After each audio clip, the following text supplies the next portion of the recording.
overall, both of these are very reliable engines. The NDs can easily make it over 200,000 plus miles.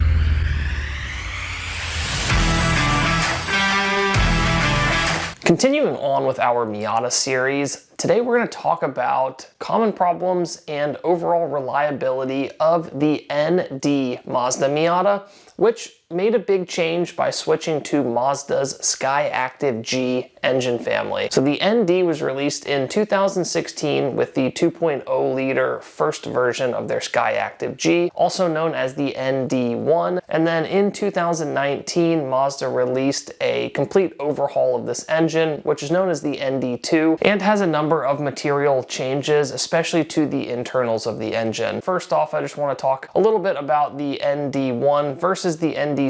So the ND1 was the first version that received this new Skyactiv-G engine. So there were a handful of smaller issues when these engines hit the market. Also, the engine only came out with 155 horsepower. Not that that's an issue for the size and weight of a Miata, but just something to note because when the ND2 came out, it came out with 181 horsepower, and a lot of that was due to receiving a number of internal upgrades. We got lighter rods and pistons, a stiffer crankshaft, larger throttle body and valves, and some fueling upgrades that ultimately lead to a more performance-oriented and powerful engine. So the ND2 is a favorite, both from a reliability standpoint, because it doesn't have a handful of those issues that the ND1 came out with that we'll discuss here in a second, and it's more favorable from a performance and performance potential standpoint because of the changes that were made internally to the engine. But overall, both of these are very reliable engines. The NDs can easily make it over 200,000 plus miles. As we're going to get into here, there really isn't anything that kills these engines. They are very strong. There's just a few quirks and, maintenance related things that you'll have to deal with. They don't quite have the same reputation as the earlier Miata engines just because they aren't the same cast iron block, bulletproof, less modern engines that Mazda was producing in the 90s and early 2000s, but the Miata still has a very strong reputation for reliability, and that's no different with these NDs here. With that being said, let's go ahead and talk about some of the common problems and ownership quirks of the new ND Miata. First off, oil consumption is probably one of the most common issues, and that has to do with piston wear and valve seal wear. It isn't anything to be overly concerned about. These things don't consume too much oil. It's definitely not quite as bad as it used to be on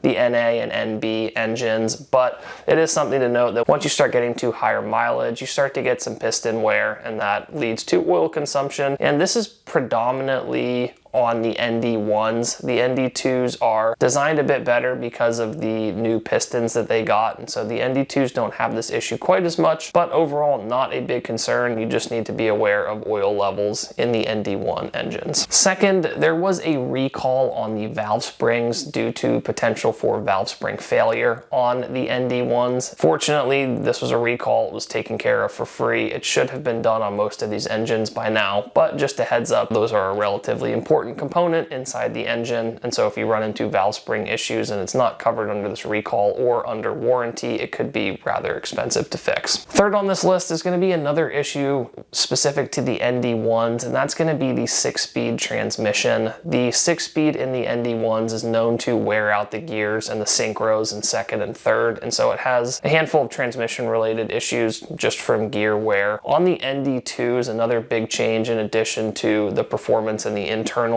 was a completely redesigned transmission, and the transmission is considered to be quite a bit more reliable than the ones on the ND1s. So with that being said, the transmission is a little bit of a concern on the 2016 to 2018 ND models. The fourth thing on our list is going to be direct injection.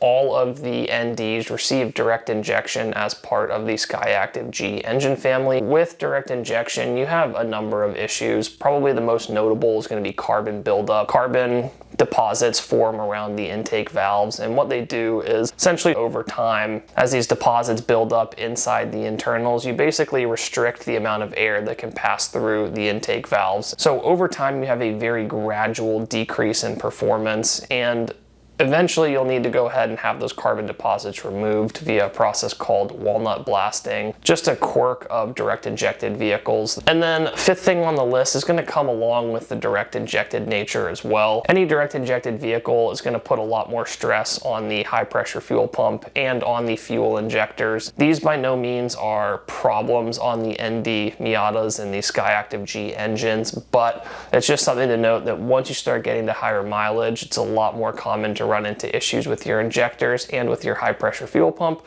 which are not the cheapest of components to replace if one of them were to fail. Ultimately, just something that comes with owning a direct injected vehicle. And that really covers it for the primary problems to talk about on these 2.0 NDs. Like I mentioned early on, there's not a whole lot of issues here. The ND1s did have some, cause for concern with the transmissions predominantly, as well as a little bit with the oil consumption. But outside of that, there really isn't anything that kills these engines, and that is even more so the case for the ND2s that were built a little bit better and a little bit stronger. And so there are really no catastrophic problems. The main thing here is just to make sure you keep an eye on your oil levels, because Mazda did push the oil service interval back to 7,500 miles on these engines. I always recommend, regardless of what the oil service interval is, to do it every 5,000 miles, and that will save you a ton of headache and a ton of, future potential problems. And that's really it. Make sure maintenance is done and the engine's taken care of, and ultimately these things will be extremely reliable and great engines. That covers it for our video on problems and issues with the ND